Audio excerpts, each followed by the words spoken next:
2025 का सूरज पाकिस्तान को कौन सा बड़ा सियासी सबक देकर गुरूब हो गया? ज़ैगम साहब ऊपर कुछ मोटे मोटे निकात रखे, पाकिस्तान के लिए कैसा रहा, चाहे वो दिफाई था, मुआशी था, खारजा सूरत हाल रही, मगर पॉलिटिकली अगर देखा जाए सियासी डेडलॉक का ये साल रहा है। आपके ख्याल में ये डेडलॉक कोई सबक दे रहा है, कोई लर्निंग है इसमें हम सबके लिए? देखिए कैसा तजाद है। एक तरफ आपने पूरी कामयाबियों की एक लिस्ट गिनवाई है जो बैरूनी महाज से ताल्लुक़ रखती हैं, जो सफ़ारती महाज से ताल्लुक़ रखती हैं, जो सफ़ारती डिप्लोमेसी उससे ताल्लुक़ रखती हैं, जो जियो स्ट्रेटजी से ताल्लुक़ रखती हैं, जियो पॉलिटिक्स से ताल्लुक़ रखती हैं। और सियासत में देखें तो मामला ही उलट है। सबक निकालने लगें तो अजीबो गरीब सबक निकलते हैं। मिसाल के तौर पर एक सबक जो सबसे बड़ा सबक है सियासतदानों ने इस साल खूब सीखा तो अभी नहीं, उसको मज़ीद मजबूत किया, वो ये था कि मिटा दे अपनी हस्ती को अगर कुछ मर्तबा चाहे, कि दाना खाक में मिलकर गुलो गुलजार होता है। तो जिसने अपनी हस्ती को मिटाया उसने मर्तबा पाया। सो पॉलिटिशियंस डिमिनिश्ड देमसेल्व्स। वो जो हुकूमत में थे उन्होंने अपने अंदाज से अपने आप को डिमिनिश किया, और वो सियासतदान जो अपोजिशन में थे उन्होंने अपने अंदाज में अपने आप को डिमिनिश किया, अपने आप को बड़ा नहीं किया, बुलंद नहीं किया, मजबूत नहीं किया, अहम नहीं किया।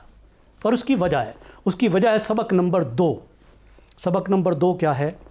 ज़मी जुम्बद न जुम्बद गुल मोहम्मद। एक मुहावरा है जो हमारे बुज़ुर्ग बोला करते थे जब फ़ारसी मुहावरों का रिवाज था, और इसका मतलब है कि ज़मीन इधर की उधर हो जाए, गुल मोहम्मद इधर से उधर नहीं होगा। समझ गए सब। तो जिसको पंजाब में कहते हैं ना कि परनाला वहीं का वहीं रहेगा। तो कोई एक्सपीरियंशियल लर्निंग आपको जो ना पहले नज़र आई थी 77 साल में, ना अब नज़र आई 78वें साल में, कि हम अपने तजुर्बों से कुछ सीखेंगे, कुछ बदलेंगे, कुछ आगे बढ़ेंगे। मिसाल के तौर पर हमने इस साल 1990 के बाद 13वां जश्न स्टेबलाइजेशन मनाया मईशत में।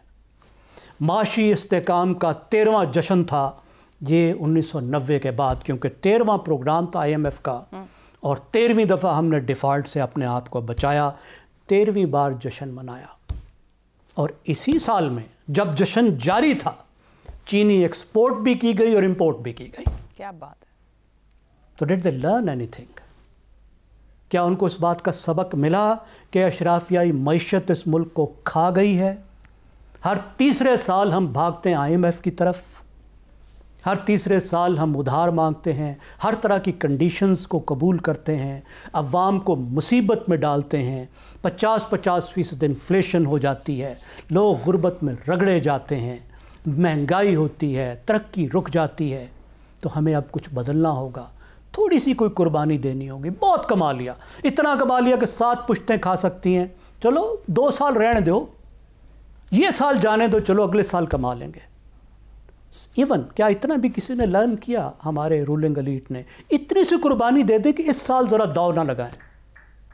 No, they did not. Elitist की इकानमी अपनी आन बान शान के साथ चलती रही। क्या कोई रिफॉर्म हुआ? एक रिफॉर्म बता दीजिए जिसकी हम कहानियाँ सुन रहे थे। वो रिफॉर्म जो पाकिस्तान की गवर्नेंस के स्ट्रक्चर को ऊपर लेपा पोची नहीं, चूना लगाना तो जारी रहता है, चूना लगा दिया और जश्न मना लिया, कि जो बुनियादों को बदले, स्ट्रक्चर्स को बदले, उस इमारत को बदले जिसकी वजह से हम दुनिया तो क्या, दुनिया के गरीब तरीन खित्ते में भी सबसे पीछे रह गए। सही। नो, कोई लर्निंग नहीं, नॉट कोई सबक, क्योंकि कोई भी अपनी जगह से पीछे हटने को तैयार नहीं। कोई अल्ले तलल्ले कम किए गए, कोई खर्चे कम किए गए, कोई प्रोटोकॉल कम किया गया, कुछ नहीं कम किया गया, कुछ कम नहीं किया गया। फिर और कोई आप पार्टियों पर आ जाइए।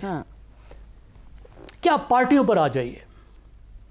क्या सियासी जमातों ने कोई आपस में डायलॉग का रास्ता अपनाया? शरीकों से बात नहीं करनी। देखिए शरीक अपने होते हैं ना, गैरों से ही बात करनी है। ठीक हो गया। बात होगी तो बड़े साहब से होगी। तुम चोर उचक्के हो, तुमसे बात नहीं होगी। दुरुस्त हो गया। नहीं हुआ। रूल ऑफ द गेम्स नहीं। पार्टियों में जमहूरियत नहीं, अवाम को मुक़्तदर करना नहीं, लोकल गवर्नमेंट नहीं, पार्लियामेंट को मजबूत करना नहीं, कोई लर्निंग नहीं। आप बताइए गुल मोहम्मद की और कितनी बातें आपको बताऊं। नहीं, आप गुल मोहम्मद तक ही रहे क्योंकि निजाम भी वहीं खड़ा है पूरे का पूरा। आमिर अहमद खान साहब, रिफॉर्म्स और स्ट्रक्चर्स की आवाम के लिए कुछ हुआ या नहीं हुआ, लेकिन ये हम सब जानते हैं 2025 की जो आईनी तरमीम हुई, सवाल यह है कि उसने ये सियासतदानों ने बड़ा कारनामा अंजाम दिया है। क्या पार्लिमानी बालादस्ती को मजबूत किया गया है या सियासी तनाज़ात को बढ़ाया गया है? आयशा, बड़ा पॉइंटेड आपने सवाल किया क्योंकि मैं एग्जैक्टली यही बात करने लगा था। जब सियासी सबक की हम बात करते हैं और ख़ास तौर पर जब हम ये कहते हैं कि ये 2025 का आखिरी सूरज जो है वो हमारे लिए क्या सबक छोड़ के गया है, अच्छा मैं समझता हूँ कि एक बहुत वाज़ेह सबक वो ये दे के गया है कि पाकिस्तान में जनरल ज़ियाउल हक़ के जाने के बाद से जब जमहूरियत की बहाली या सो कॉल्ड बहाली हुई तो उसमें जमहूरियत का जब भी जिक्र होता था इस मुल्क के अंदर, उस पर जब भी तबसरा होता था, उसका जब भी तज्जिया होता था, तो हर किसी के जहन में और बशमूल पाकिस्तानी अवाम के एक ख़ास किस्म की मगरबी जमहूरियत का मॉडल उनके जहन में होता था, जिसमें लोग वोट देते हैं, एक हुकूमत बनाते हैं, फिर वो हुकूमत अपनी कारकर्दगी के ज़रिए 4-5 साल 5 साल जितनी भी मुद्दत होती है उसकी, उसके बाद दोबारा अवाम के पास जाती है और वो ये फ़ैसला करते हैं कि क्या उससे वो मुतमईन है, उसको दोबारा मुंतखब करना चाहिए या नहीं, किसी और को ये मौका देना चाहिए। तो ये जो एक टिपिकली मगरबी तसव्वुर है जमहूरियत का, वो मेरा ख़्याल है सबसे बड़ा सबक जो 2025 हमें दे के गया वो ये है कि वो रोल मॉडल जो कि हर किसी के जहन में था उसको इस साल ने, मैं समझता हूँ, मुकम्मल तौर पर दफन कर दिया गया है। और अब पाकिस्तान एक ऐसे निज़ाम की तरफ बढ़ रहा है, उसमें दाखिल हो चुका है, उसके अभी अवाइल के साल हैं, लेकिन अब एक ऐसे निज़ाम की तरफ बढ़ रहा है जिसको ना तो हम जमहूरियत कह सकते हैं ना ही हम आमरीत कह सकते हैं। तो सवाल जो सबसे बड़ा मेरा ख़्याल है आने वाले वक्तों में हर किसी के जहन में होगा वो ये कि जमहूरियत में भी अवाम को का रियासत के साथ क्या रिश्ता होना चाहिए वो सब के ऊपर वाज़े होता है। अवाम की कुछ ज़िम्मेदारियाँ होती हैं, उनके कुछ हकूक़ होते हैं, हुकूमत की कुछ ज़िम्मेदारियाँ होती हैं और हुकूमत को अपनी इस हद तक कुछ हकूक़ होते हैं कि जिस मुद्दत के लिए उसको मुंतखब किया गया है वो मुद्दत वो पूरी करे। आमरीत के अपने असूल होते हैं, एक शख्स आकर इक़्तिदार पर कब्ज़ा कर लेता है, फिर उसका हुक्म चलता है जितनी देर तक वो अपना कब्ज़ा कायम रख सकता है।